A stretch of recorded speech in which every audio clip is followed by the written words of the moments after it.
Welcome to Business Unveiled podcast. This is the place where we help overwhelmed, time-starved entrepreneurs like you make the profitable shifts to get more done and get more out of life. I'm your host, Angela Proffitt, award-winning 8-figure entrepreneur and CEO. And in every episode of Business Unveiled, I'm bringing you conversations that will give you the expertise and strategies that will scale your team and business so you can get shit done. That's GSD in our world. So get your time back and grow a business that helps you be present in your life. Let's do this, y'all. GSD leader, I wanted to take a quick break from the show to share something super important. Did you know that employee wellness is killing businesses? According to research, 50% of employees miss 1 to 5 hours of work every week due to stress. So I'm excited to announce that we just launched a new workshop called Walk and Work. And no, we're not going to be walking and working the entire time. That would be kind of crazy. Walk and Work is an easy solution that offers an in-person workshop and program that boosts employee health, wellness, and engagement. This interactive workshop takes employees through our 7-step process to establishing healthy habits while working from home or from the office so they can be productive while also taking care of themselves. Employee wellness at work is proven to have major benefits. Numerous studies show that healthier, happier team members are more productive in life and business. Do something today that your future self will thank you for. Your actions and decisions today will shape the way you will be living in the future. If you'd like to learn more about this workshop, visit walkandwork.co and schedule a time to chat with one of our GSD experts. That's walkandwork.co. Now let's get back to the show. Welcome back to another episode of Business Unveiled. I have 2 badass sisters here with me today, and you're going to want to hear their story. We're at the Collins off Main in this beautiful VIP room with all this beautiful stuff, and the sun is shining. I love the light in here. It's so pretty. But, okay, so I'm going to have the 2 sisters share with you guys today what their story is. Mallory, Maddison, but you have how many brothers and sisters? Oh, just us. Oh, it's just you 2? Yeah. Okay. So, and y'all are best friends? Yeah. And your sisters? We are. And they're going to share their story. So my first question, we're going to have to share a microphone today because things are charging. This is just real life. And we're using a coffee cup for our stage right now. You do what you have to do. But I want them to share their story because something that, did you think it was bad what happened to you? Like, were you upset? Yeah. Okay. So good things come out of these things. And then there's burnout. Like, burnout is real. And we've all been burnt out at something at some point. And so sharing that aspect of it, I already know some of the story, is really important. But that's what I really want to focus on is like sharing the burnout and how good things can really come out of it, like with your family. And now they're here. They've been here for 2 days straight. Yesterday and today went all in, but their business is still running even though they're here. We're all here. Okay, we're going to start off since we have to share the mic. I was a biomedical scientist. I worked in Ann Arbor, Michigan for almost 8 years. I was working on a project for preeclampsia, and it was a great project, had a lot of things, was working very hard, like 50 hours a week, just crazy. And then COVID hit, and in November of 2020, I ended up getting laid off from my position. They did a pre-recorded Zoom call with like 30 people and just said, at the end of this call, you no longer work here. So a pre-recorded Zoom call? Yeah. So I got a meeting invitation that morning that nobody else in my group got. And so I was like, that's really strange. Like, okay. Did you know? I thought something was up, but I didn't know. Like, I had been working my butt off and like. So you were working on this for how long? I was at that company almost 2 years when this. Okay, so 2 years of your life that you have dedicated 50 plus hours a week to. Yeah. Plus commuting. Yeah. And you get a pre-recorded Zoom video, not a real person telling you. Yeah. That's effed up. Yeah. So I'm being serious. Yes. I'm being serious when I say this. Like, how did that make you feel? Like, I'm being serious. Yeah. No, that's crazy. Definitely, it is crazy, and it made me feel very low and not undervalued, and just absolutely like shit. Like, I wasn't appreciated enough to even have, like, an actual person tell me this, and, like, all the work that I put into it didn't matter. It was not great. And so I'm like her, big sister, ever the, like, trying to make things positive and turn it around person, and I went and got her, sorry, you've been laid off, makeup, and... And I'm pretty sure I probably brought some Ben & Jerry's or something like that to, like, try to say, like, this doesn't define who you are, right? Yeah.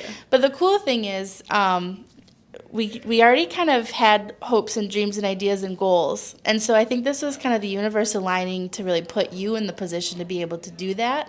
And then I originally tagged along for the ride, and now, holy moly, here we are. So Yeah, pretty much. So everything happens for a reason. That's the whole point, is you never know. But just to back up a little bit, now you're doing something for yourself and for others, because they need what you guys have. We're going to get there. But do you think, did you stop and reevaluate, how have I been spending my time for the last 2 years? And I will never work this hard for somebody else again, ever. Like, it's almost like you feel like something's being robbed from you. So that's, like, can you talk to a little bit? Yeah, so absolutely, like, totally. At the time, I was pregnant, and I had... and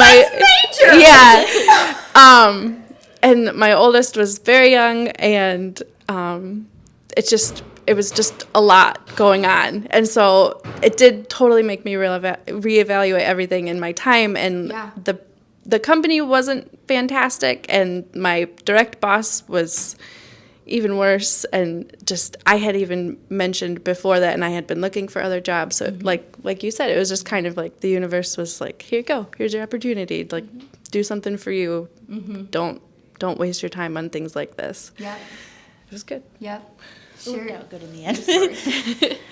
Yeah, so I'm a licensed professional counselor, and so I have done mental health work since I was 21. So at the time when COVID hit, I was a director of outpatient services, so I oversaw, like, case management department, psychiatrists, outpatient therapists, jail programming, school programming. So my position was really intense, and I felt extremely valued, and I had a huge, awesome team. But myself and my husband were both working full-time from home. COVID hit, and we were just about, I had 3 kids. I still have 3 kids now. At the time, I had 3 kiddos, but my oldest was just about to start virtual kindergarten. And I couldn't envision a world where she's doing virtual kindergarten, I'm working from home doing this really intensive position, my husband's working full-time from home, and then we also have a 3-year-old and an infant. So it was one of those things where I intentionally chose to leave my position to become a stay-at-home mom.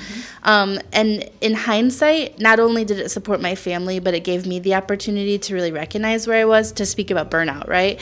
So I had been in that role for a very long time. And as much as it was a critical role and an important role and a valuable role, it was definitely more draining than feeding for me personally. Yeah. So it was definitely one of those things where, in hindsight, I see now how much healthier my mental health is, having the opportunity to step away and, again, do something for myself that's really more energizing and creative and more like my passion area for sure. Now that you know the backstory, now we'll tell you what they do and the idea and how it all came about, because it's still very fresh and new. But what I can say about both of you is that you've already been through corporate careers, and you've had the honeymoon of, oh, this is cute, we're going to start our own business. And no. And that does have to do with age and life experience. So the fact that you're not 21, and if you're 21 and starting your own business, like my niece Hannah, who's holding a receiver right now, just learn from older people. And it doesn't always mean age, it means life experience.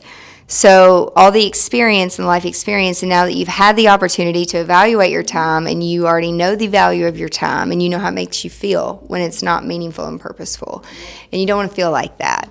And so coming up with what you guys, I know that, like, from a success rate, I don't have to worry about you. It's like I meet people and then I leave and I'm like, I'm kind of worried about them. Like, I think they're a little bit fantasy, but it's like you're past that. So it's like you said earlier, like, you know, the business side of it, you know, you need the right people, and you're in a different phase right now. But I want you to share the story of, like, what was the idea? How, like, was it at a kitchen table? Was it like you wrote down the name on the napkin? Like, tell me all the details. So I had left I had given a 10-week notice because I knew my position would be, it was ridiculous to fill. And even then, they filled my position with 2 other people at this point. So so the position, right. So the position I knew would be difficult to leave, and personally too, because I felt a lot of value in my role, right? So I gave this really super long notice, and I knew that I was going to have all this free time, right? Right. And Madison had sort of always dreamed of baking cakes, right? Yeah. Was that your end goal was I remember in high school, when you had to choose your job shadowing, I job shadowed at an event venue and ran the kitchen in the back because I just always thought that was the cool area to cook and make things for people. Yeah, so she texted me, I don't even remember what day it was, but she texted me and she's like, hey, what if we just started making some cakes for fun? And this was she probably texted me in June 2020, which was the lockdowns were just starting to open up. And so July 2020, we made our logo, and our business is called The 5 Forks. And so between us, we have 5 kiddos, and we were kind of taste testing some recipes and kind of getting this idea up and around. And we would lay out 5 forks on the counter and then line up all the little kiddos, and we'd say, okay, do you like it? Do you not like it? Is there anything you know, those kinds of things. Yeah. And they take their job very seriously. A lot of feedback. We're not allowed to roll out new product unless they've tested it first. The oldest one is 8. My oldest is 8, and her youngest is 2. So they're between 3. She just turned 3. She will turn. She will be 3. I was right the first time. Yeah. Okay. So they give a lot of good feedback and a lot of brutal honesty. Did you record this? And put it on your Did we? We should have. Oh, we still could now, I bet. Yeah. Well, they're not on our social media a ton. Just, we want to kind of be respectful. We could release audio maybe. Oh, for sure we could do audio. The audio would be hilarious. Yeah, perfect. Yeah. So anyways, we just decided to give it a try. And the first year in our business, we did a lot of 12 serving cakes for your little COVID bubble, right? All these people in your life that you just wanted a nice celebration for. And it started to just kind of organically grow. And then we were to that point where it was January 2022. Was that correct, timeline-wise, when we got our LLC? Yeah, so we were kind of to the position where we either needed to probably start thinking about going back to the corporate world, or were we going to turn this into something real? And so we kind of set a deadline for ourselves, and we said, we're going to do the LLC, we're going to start treating this like a business, and we're going to see how it goes, and we're going to give ourselves 1 year. So in that 1 year, we got our LLC, we applied for several different grants and fellowship opportunities, and we successfully obtained all of them. And we went from January 2022 of cooking in our kitchens and just a couple orders, our business in that time frame from then to December 20th, our business grew 400%. 400%. 400%. And the fact that she even knows that is how I don't have to worry about her. Right, yeah. Yeah. What are you? What's your first color? Green. Oh, you're both green? No, she's green. I'm goldish and greenish. Yeah. Goldish, greenish. So they get shit done and they know the numbers. But I'm definitely goldish, greenish, and orangish a little bit. Right. So our business grew 400%. We signed a lease, and then we gave ourselves 6 weeks to renovate the building, and we opened our brick and mortar shop. And in that time frame, we've been open 3.5 weeks, and we have we've exceeded 3 of the 4 quarters last year, but almost exceeded in 3 weeks the revenue that we produced in Q4 of last year, which is always the busiest season for cakes. So we are kicking ass, if I could be honest. Right. Yeah. Celebrate these moments. Yeah. Because as you know, shit ain't always easy. It's not always easy. No. Shit isn't always easy. But what my question to you all is, what do you think has attributed, how did you grow 400% so quickly, and how did you do these things? First they're green gold. Okay, so those combinations, again, they start things and they get shit done, but then they also realize that they're going to maintain it by leaving and stepping out to have someone else maintain it, because there's other things that then you can take it to the next level. So it's like, what is your secret sauce to doing those things? Because those are very good numbers in very short period of time. Again, do not compare yourself. If you're 21 years old just starting a business, they have a lot of life experience. Okay. And the other thing that I will say is, I don't know orange wise, but like, and I know people, and I respect that, who don't want their kids on social media. They don't. But the story on the homepage of your website of a 30-second thing of Wi-Fi forks. Because I even wondered that when I looked at y'all's website. I'm like, Wi-Fi forks. And then I go and I look at the branding that I didn't see. Now, again, I'm not a good reader. And I'm not going to scroll, and I'm not going to look hard for it. I'm just being honest. And it's like, but when you just told me that, it makes me want to even support you more. Because, like, the 5 forks is after the 5 kids, and then you lay out the 5 forks, and, like, I love that. So it's like, remember, like, your story and your brand story and, like, where things come from. If you start to learn people's stories, people are way more invested. And if it's like, I wanted these guys from the CIA to be in my video the other day, and they're like, oh, no, we can't. I was like, it's okay, but can you turn around backwards? They had hoodies, and then wear your hoodie, to the front, but it's the back of your head with the hoodie, and then you can put sunglasses over the hoodie, and no one's going to know who you are, right? They still didn't want to do that. They're like, we can't be in it. They get it. They follow the rules, right? I mean, they're green gold. So, but how did you do it so fast? Because that's what's great. I think a lot of it, kind of speaking to your point about life experience, the two of us are a very dynamic duo, right? Like Maddison coming from chemistry is Recipe. Like the quality standards are just insane. So we entered the market saying that we are high quality, high end. Like, we at no point in town have we ever identified ourselves from being in town like the cheapest, most affordable option. So we kind of came in strong with our brand identity.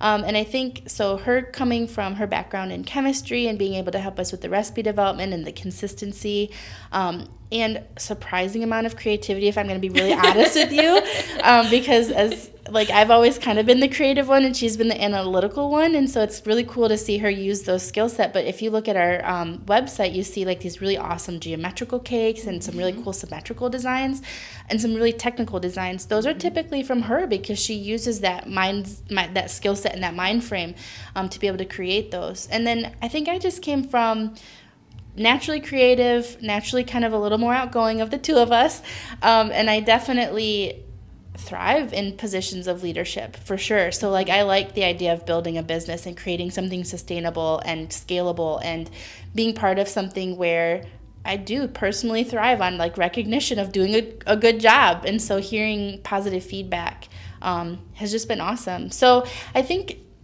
identifying our strengths and playing off those more than anything has been a big contributing factor to our success. Growing our business organically. So to your point that you spoke to earlier, like, you have 14,000 followers, but every single one of them, is very intentional. And I think that we've made some very intentional steps too along the way. And then I think opening ourselves up to opportunities. So there have been multiple experiences that we've had that no one else has done before us. And there's some very like regional specific things that we've done, but opening ourselves up to opportunity, getting the shit done, right? Like being intentional about choosing to do it and making sure that we actually follow through. And that's how we've received several grants, a couple different funding opportunities. So kind of being intentional again about who you're networking with, opening yourselves up to those opportunities, and making sure that you do the follow through pieces and all of the components to really get yourself to that position. So who taught me that about it was a green. Like everything that you just said, it was me making the decision of bringing on a green. And so they heard the story earlier that where it's just like, high greens used to get on my nerves because they have so many questions, because I don't want to be questioned. Sometimes I just want to do it. But it is not the right mindset. Trust me. Don't do what I did. But the value that the greens and the golds bring to the table in those numbers, because the numbers don't lie. And then, but being your personality and yours too. So the question for you is going to be, because I know obsessiveness and getting the geometry and the shapes and the formulas of recipes. And then I hear, because I don't cook anything, I burn it up. But it's like, that or you can give someone a recipe, but it tastes different. if other people do it, right? And so it's like, well, you just put a little dash of here. So I want to know how your brain handles the exact formula of chemistry, and then you like throwing in recipes for you. And then because you are green gold and you do have that intuition, again, being very purposeful, and you knew you were going to leave your job, and you gave them 10 weeks. For someone who's not green, and for somebody, you know, listening or watching, and they want to leave, like if you could, while we're answering this question, think of like, are there 5 must steps? I'm putting you on the spot. Sure. Greens hate that, to be put on the spot. They like to think it all through, but if you're green orange, you can roll with it. But everything that you just said, everything is Aja was our very first green. She is still a team member. She also has her own business. She's probably one of my best friends in the whole world, because she will shoot the shit straight to me and be like, girl, you need to slow the F down. And there's need somebody like that. Yes, yeah. You need different, but the point is like you need other colors around you, but it's all in how you look at it. And if you're looking at someone for what they are or what can they offer, and you're just not listening or you're not asking the right questions. And so if there's like 5 things you did or 3 things, like 3 to prepare to leave, I'd love for you to share that framework just to help people. But how do you deal with the chemistry versus the recipes? It's like, it's time to go to bed. Just let's go. And you're like, but this recipe. I can just hear it. That is accurate. I don't even know you. I am very, very particular, and it's still the case where everything is measured like to the gram, and it's measured in grams. It's not in cups. It's like very specific, because like a cup of flour can weigh different depending on how you measure it, and so everything is by weight. I have in my job as a scientist, I wrote protocols, so there are protocols. Everything is very, very clearly written out. She even knows the weight of the measuring bowls, so that she knows how much batter is left in her measuring bowl, how much, like what other, so she has extra. She knows like I can make a 6-inch layer, or I can make 2 4-inch layers, or I can do this many cupcakes. Like she has that precise down on her measurements and things. That's true. That's how you know this is called cost projection. And when you have any products, the amount of companies I go into, and I'm like, okay, you have all this stuff. Where are the orders? Or where it's like weekly, I'm assuming, like you would go ahead and you look ahead and you order ahead and you know how much you need. And you always get a little bit of extra, but not like $1 million worth of extra shit. I mean, come on, people. So that's where that green and that numbers and that gold. Do we order on time? You know, It's good. I think I've converted you to not do cups anymore. Originally, I was a little resistant. I won't lie. She's like the greenest person I've ever met, for sure. So originally, I was a little like, oh, come on, does it have to be this precise? But it really does. It's benefited our business, for sure. Yeah. And now we're at this stage, which is exciting, but also a little nerve-wracking for me, that we're like, we needed someone to help us bake. So like, I know my protocols are solid, and I know everything's written out, and it's very clear, but I'm still like, what if it doesn't go right? Like, what if the oven does this? Like, so what I would do if this were me, and this is just me like babysitting and slow rolling, but if I were in this situation, I would video myself putting every ingredient in every baggie and labeling the baggies of like, okay, these are all the cake. This is just me. Like, I'm a control freak. I would go in on Sunday nights and I'm like, okay, there's 13 wedding cakes that have to go out. And so I've already prepared all the ingredients. I've already measured them out. They're in all the plastic baggies. They have label after color proof, after numbers and steps. Like, it's so dummy proof. You can't mess it up. You cannot mess it up. But if you do all of that and you just set it and the oven's not working, what do? If you forget to set the timer, what do? Or if a water line breaks in the middle of you baking and you forget and you don't hear the timer, what do? So it's those types of things where you can have shit to where you damn near think it's perfect, and then way bigger things that you're not thinking about are there. But again, it's all in how you react. And when you have that open door to people, but then it's like making those videos and doing it over and over. I would, for 90 days, have somebody with me, the person that's going to take over for 90 days, and them just watching for 30 days.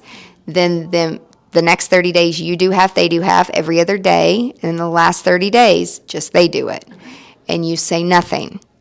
Then you take notes, and your hands don't work. Yeah. And it's the hard, in editing, when I'm teaching editing, like students, I've had people next to me, they're like, why don't you just like reach up and like do it yourself? Like the trackpad is right there. And I'm like, it teaches, I'm like, well, some people, their hands don't work. You know the story to that. Yeah. And the next video I get, and the next video I get, and the next video I get from an editing perspective, they're going to remember and they're going to know. It may take them a few times, but lining up the audio and lining up the 8 count, I mean, it's a lot, and it's a lot to look at. But when you have them do it, and it's got to be, that's why 30, 30, 30. There's a reason 90 days. Like, I didn't make that up. But that's the reason. And then you will feel good, but then you also know if people are proactive or not.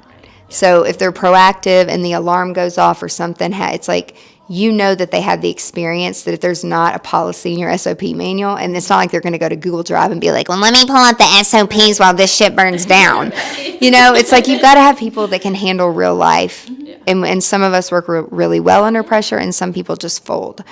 Okay, so this framework that you came up with. Oh, yeah. My framework on the fly. I think that there's probably several different things that I would encourage somebody to do. I think, number one, be realistic about what you can and can't do.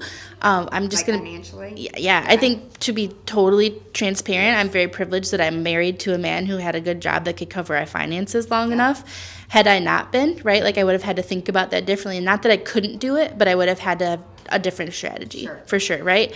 And then in continuing like the concept of finances, we're also very like precise in our pro forma. So we really can't, like, we have spreadsheets that we can kind of plug in our current numbers, and it will project to us in the next 3, 6, 9 months, what is it going to look like? So we can use that information and plan ahead. And there's tools that we have available to us, again, by looking at resources. So for us, we use the Small Business Development Center, and that's an organization that's really intended to kind of help you set up to be sustainable. So those are local community. Yeah. Lean on your 100%. And there are resources out there for sure. There's tons of them out there. So just look for those opportunities and supports for yourself. So I think the financial aspect is critical, right? I mean, that's to be, like, you can't do it without that being in place, right? I think that one thing that we've maybe learned from experience that hasn't always been smooth is kind of a time management aspect. So having 3 young kids at home, so leaving my position and working from my home, from my kitchen, that was really difficult to, like, all of a sudden I had this like freedom and independence to, I am home 24/7, and what does this time management look like? And then to have that for a couple years, and now all of a sudden we're in this bakery, we're in the bakery now, right? And so even last night we didn't have enough powdered sugar to make the frosting for tonight's event, and I had to bail out a few minutes early on bedtime to make sure I got to the store before it closed. So I think just like the flexibility, but also like the true realization of how much time this is really going to take and what that looks like and how you can manage your time. Because I think there was sort of this moment where I had to honor, I went from working full-time out of my home to working full-time in my home to now I'm back out of my home, and what does our systems and processes need to look like that at home to make that be successful. And then again, I think the last kind of piece of advice that I would probably give people is find your people, right? Like, so it's part of the community, but this business wouldn't exist without both of us. Like, it's right. And not to say that you have to have somebody to lean on, but find the people that you can trust, that you can respect, and build up that team, because there's no way to scale if it's just you. Like, there will never be a Five Forks without, I mean, like, hopefully we grow teams, right? And that we're not always the ones mopping the floors at the end of the day. But find people and train them up and trust them and build up other skills so that they can help you grow. And just think of it as a team. And yeah, there are leaders, and those are critical roles, but every single position is important. So really Yeah. Yep. And like, just to be clear, because people will say, oh, you can't go check your own email, and oh, you can't go like put stuff on your own calendar. Like, what is wrong? You know, like, oh, are you too good for it? You're entitled bit. Like, it's not that. And it's the person mopping the floor. It's the most important job at the end of the night and before the first person comes in. And if you use the wrong wax or you use the wrong, I mean, people can, you said it, every job is important.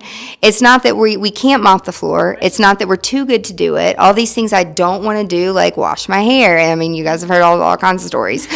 It's like, I'm supporting someone else. You're supporting someone else. You're offering people an opportunity into your family, into your life, into your business. And that's a big deal. And every job matters. Every role matters. And it doesn't matter. But when you're the owner, you have to free yourself up in order to continue growth, because it's not sustainable. And what I was saying yesterday is there's people that can do shit better than you. And let them. And like, it challenges you and it makes you better. And I will say, if you're leading a business right now and you don't want to be better and you're burnt out, follow her framework. Because maybe just shifting from what you're doing. You know, someone said earlier, and this is not what she said, I'm just going to use it as an example, but she's like, I'm a wedding planner, but on my goal sheet, like, I really want to travel and I want to be with my family more. Well, you can be a wedding planner and travel and do destination weddings and take your family, and your husband can be your social media manager doing behind the scenes, because when you show real life, people feel that and they see that. And it's just being real. Not that you have to put your kids' faces, but I still think a video of with the 5 forks and the kids, like, that's everything. Well, and I will tell you, so the kids are at the bakery regularly, like all the time. Yeah. And so my 8-year-old walks in and she puts on her little gloves and stands at the counter and can't wait for the first customer to walk in the door so she can give them cupcakes. So yeah, you're right that it's very much real life. And it's your brand. Right, for sure. Your whole company is around your 5 children. Yeah, absolutely. And there's a donut shop in Nashville called 5 Daughters, and it's a husband and wife. It's 5 daughters, and they get to pick their favorite donut, or, you know, whatever it's going to be, and it's all around those 5 kids. And then they have their own little thing, and they're all so different. Right. But the beauty behind that is when you have that many, and they all are different, you can hit the personality of anybody watching. For sure. That's why Friends did so well, is because of their group. Everybody had a different personality and everyone could see themselves in that story. For sure. You know, so it's like, I don't have kids, but I have nieces and nephews, and like, I love, because again, it's a legacy automatically that you can leave for them. Any one final like thought takeaway for people watching or listening? There's never a great time to change. Just do it. It's never going to be perfect. It's never going to be smooth sailing 100% of the time. And I think, yeah, like, don't be afraid to like go for it. Yeah. Be smart about it. Yeah. But right. Yeah. but let your little inner orange come out. Yeah. That's, yeah. Yep. Yeah. Yeah. I think that's great. I would say that's your last, like, let the inner orange come out. Yes. And if you're new and you have no clue what we're talking about, just DM me and we'll get you the methodology. It's really fun. Thanks, girls. You guys are doing amazing things. Thank you so much for watching or tuning in to Business Unveiled, and we will catch you next week. Bye. That's it for this week's episode of Business Unveiled. Now that you have all the tools that you need to conquer the world and GSD, get shit done, would you share this with your friends and fellow business leaders?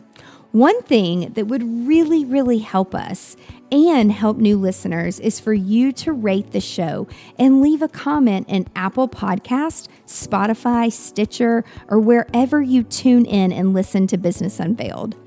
You can check out the show notes at angelaproffitt.com/podcast and link up with us on social media so you can share your biggest insights. And I want to know your aha moments. Until next week, remember, the profitable shifts and structures you're creating in your business help you be more present in your life. So get out there and GSD.